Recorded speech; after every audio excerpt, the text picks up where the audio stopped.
got some new blood this morning. If you don't have what it takes on the streets, then you're not a cop. I am seeing this thing through no matter what.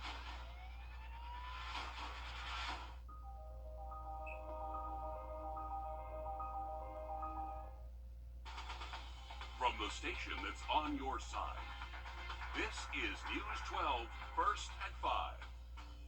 Alec Murdaugh will serve the rest of his life in prison, but his lawyers are already working to appeal that conviction.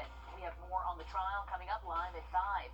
But first, a first alert has been issued for tonight. We have some strong winds moving into the area that could become storms, but we have First Alert Chief Meteorologist Riley Hale here to tell us what we can expect in the timeline of all that.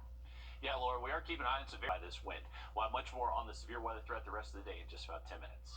All right, thanks, Riley. Alec Murdaugh will spend life in prison without the possibility of parole for the murders of his wife Maggie and son Paul. Last night, jurors returned a guilty verdict against the once prominent Low Country attorney after deliberating for less than 3 hours. Nick Neville shows us what happened in court today. Judge Clifton Newman delivering a powerful rebuke to Alec Murdaugh in announcing his sentencing, talking about his lack of remorse and the fact that many people may have received the death penalty for lesser conduct. An emotionless Murdaugh, this time appearing in the courtroom in handcuffs and prison garb, once again maintaining his innocence. I respect this court, but I'm innocent. I would never, under any circumstances, hurt my wife Maggie, and I would never, under any circumstances, hurt my son Paul. Well, and it might not have been you. It might have been the monster you become when you take 15, 20, 30, 40, 50, 60 opioid pills. Judge Newman also confronted Murdaugh about his web of lies, most notably his lie about not being at the family dog kennels where Maggie and Paul were brutally murdered. What tangle web we weave? What did you mean by that? And then when I lied, I continue to lie. The question is, when will it end? Murdaugh's defense attorneys say they plan to appeal his conviction within 10 days. In Walterboro, I'm Nick Neville. SLED Chief Mark Keel said at a news conference following the sentencing that this should serve as a notice to anyone who aided Murdaugh in his crimes that they will be held accountable too. It's been 4 months since a Charlotte woman died on vacation in Mexico, and there are still no arrests. Today, her family, along with new family attorney Ben Crump in Washington, D.C., are calling for justice. This is some video from just hours ago in Washington as Robinson's family is asking for diplomatic intervention. They want federal officials to work with Mexico to get details and arrests in that case. Either extradite the person who murdered Shanquilla Robinson, or 2, they should take jurisdiction. If she wasn't beaten to death, somebody needs to tell us exactly what happened. Mexican authorities claim they've identified a, quote, direct aggressor and are waiting on the U.S. to start the request process for extradition. Your Georgia Power bill could go up another 17% in June, but Georgia Power says they will not be making any profit off of the hike. Our Taylor Martin sat down with the power company to ask why prices are going up. Raising gas prices could eventually take a bigger hit to your wallet and your electricity bill. Georgia Power says it all boils down to the rising costs of energy. With gas prices constantly fluctuating, it's not just local businesses struggling to keep costs down. Georgia Power tells me they're paying 3 times more than they have in the past for fuels and natural gas at gas plants like Plant Vogtle. It's why by this summer, you could see your bill increase by $17 to $23. I spoke with Georgia Power earlier, and they say it's not all bad news. If prices stay down, globally for fuel, then we may see it towards that $17 end. If they go back up, you could see a trend towards the higher end. All new on News 12 at 6 o'clock, we're looking at how this affects you as a customer and what you can do to lower your bill and get assistance. Reporting in Augusta, Taylor Martin, on your side. All right, thanks, Taylor. A South Carolina State University student is recovering after an overnight shooting at a dorm on campus. University officials say he has non-life-threatening injuries. They say the shooting happened just after midnight, around 12:30 this morning. The campus was on lockdown while police looked for a suspect. Still no word from police on if they ever found anyone to arrest. Students say it was frightening. I stayed put. I wasn't gonna go outside, of course. I heard people like downstairs running around. My roommates kind of started moving. I kind of just sat up out the bed. There's nothing really much I could do, but I just sat up and then just laid back down and kind of chilled out. I tried to kind of take my mind off it. SLED is leading that investigation, and we'll keep you updated on when or if they get a suspect in custody. Volunteers from Texas are in Baton Rouge joining the search for a missing Georgia man.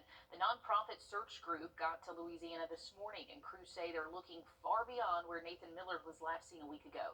They can't tell us where they're planning to look because they do not want to jeopardize the case.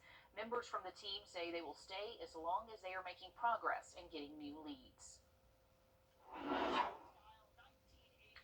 Going to give you a live look here. This is the breaking news. We have an update on the officer-involved shooting in New Ellenton we told you about yesterday. In a release, SLED says a traffic stop led to a car chase. There, a New Ellenton police officer shot a gun at the armed suspect. He's identified as 36-year-old Brandon Williams. No one was injured during all of this, thankfully, but Williams was booked into the Aiken County Detention Center and is facing several charges for the traffic offenses. This is the 6th officer-involved shooting in South Carolina this year. Well, we do have a first alert in effect the rest of this evening into early tonight. We're keeping an eye on some severe weather now moving through metro Atlanta. We'll have an update on the forecast just after the break. News 5 at 5, we take a look at storm damage across the South. Securing a job can be hard when your experience can only take you so far. Coming up all new tonight on News 12 at 6 o'clock, we sit down with one local school on how they're preparing their students to make a lasting impression when it comes to workforce readiness. Time and Sausage! Zaxby's! New video out of Texas shows storms rolling through the area. This was the scene over North Lake. The National Weather Service is not reporting a tornado in the area, but some believe a twister might have hit from what they experienced. The NWS noting at least 5 tornado reports in Texas and 1 in Louisiana. Just devastating damage. Talking about Louisiana, here's some video from Shreveport. The storm pulled side panels from this home. You can see just busted up the side of it. A sign from a business window front landed on a car. There is that image, and one eyewitness says they were moments away from getting inside the car before it came crashing down. When the wind started picking up, and this lady said, "My babies are in the car," and she wanted me to help her, and I said, "Let's go." But then all of a sudden, the wind got so bad, I said, "No, ma'am, don't go out." And that's her car underneath that sign. If we'd gone out there, that baby, we would have been hit by that sign. I'm assuming the babies are okay. Pretty crazy. I think they would probably mention if they were not, but more than 556,000 customers are without power across Tennessee, Alabama, Kentucky, Texas, California, and Louisiana.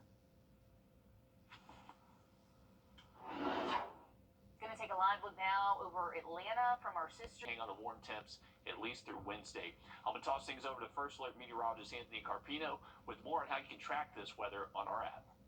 Well, thanks for that, Riley. Like you mentioned, we are going to be tracking some of those showers that will be moving into our western counties. First, a great tool for you to have is our First Alert weather app. This is the home screen, and if we go ahead and click on the top, that will bring us the latest advisories that we have. So we do have that wind advisory posted for the entire CSRA. You can read up the full advisory from the National Weather Service. Back to the home page, you have all of our current temperatures. One of the features that I like the most is our interactive radar and our hour-by-hour forecast. Whenever we issue a first alert, we actually highlight all of those times that we're expecting the worst weather to be in that red color. So as you can see, as we go through this evening through about 10, 11 o'clock, that's when that first alert is set to expire. I want to go over to our radar right now. This is a live radar that we have through the app, and we'll zoom in closer to Atlanta, and that's where we have the strongest storms right now. You can loop the radar over the last couple of hours, and you can also do future casts. Now, we do have some severe thunderstorms thunderstorm warnings. I wanted to show you how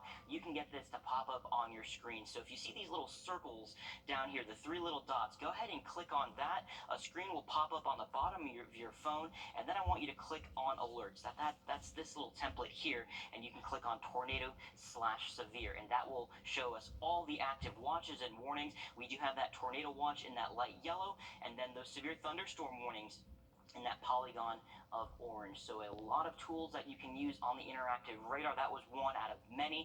There's things like earthquake tracker. You can track the latest earthquakes that are going on, temperatures, cloud cover, and of course radar. So a lot to use on our app. Riley will have more on the forecast coming up in just a few minutes, but Laura, we'll send things over to you. All right, thanks, Anthony. South Carolina lawmakers want to give formerly incarcerated people a second chance. We explain next, live at 5.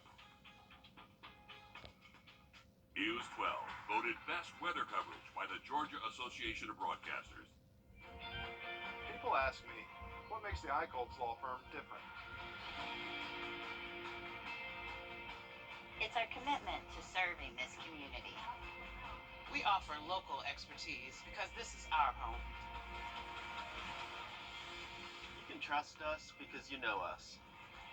Trust the Eichholz difference. Call us today.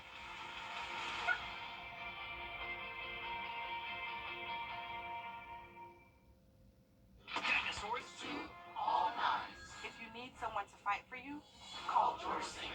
Find out right now how we can help you. Call all nines. A new bill at the State House could give a second chance to more South Carolinians who have served time in prison.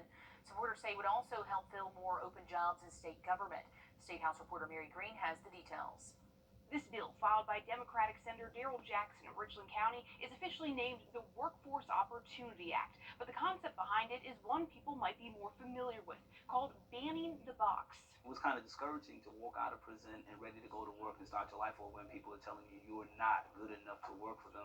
It was not that you couldn't do the job, but because you had a felony conviction. The Workforce Opportunity Act would prohibit the state and its agencies from asking about a person's criminal history or record when they're applying for a job until they've gotten an interview or a conditional offer, a practice commonly known as banning the box. It would also bar the state from disqualifying someone from a government job based solely on their criminal record, unless the crime directly relates to the job for which they're applying. The bill's supporters say this legislation would help reduce recidivism by lowering barriers to employment for people who have served their time and are now trying to re-enter the workforce. They also say it could help fill jobs, as state agencies, like so many other employers in South Carolina, are having trouble hiring right now. When the government puts it in place, I think that should be telling and kind of be encouraging for businesses to believe that this is something that they should follow the lead on as well. This bill came before a Senate subcommittee this week, but it didn't take a vote on advancing it. The chair of that subcommittee says while he supports the general idea behind this legislation, he does have some concerns about the liability aspect of it for those state agencies that would be following this law. So he says he wants to work out those details first before they take a vote on whether to advance the bill. Reporting from the State House, I'm Mary Green. The Department of Corrections would be exempt from the bill's restrictions if it becomes law. The judge in Atlanta rapper Young Thug's case is ordering an investigation into a leaked video of a witness. Officials say the video shows a state's witness offering information in exchange for leniency. Prosecutors accuse the defense of leaking the video and saying the leak puts their witness in danger. The judge denied the defense lawyer's mistrial motion. Prosecutors say Young Thug is the leader of YSL, a violent street gang. The rapper's attorneys argue YSL is just a record label. The jury selection has gone on for more than 2 months in this case. Well, it is going to stay very windy the rest of this evening, and tonight we actually have wind advisories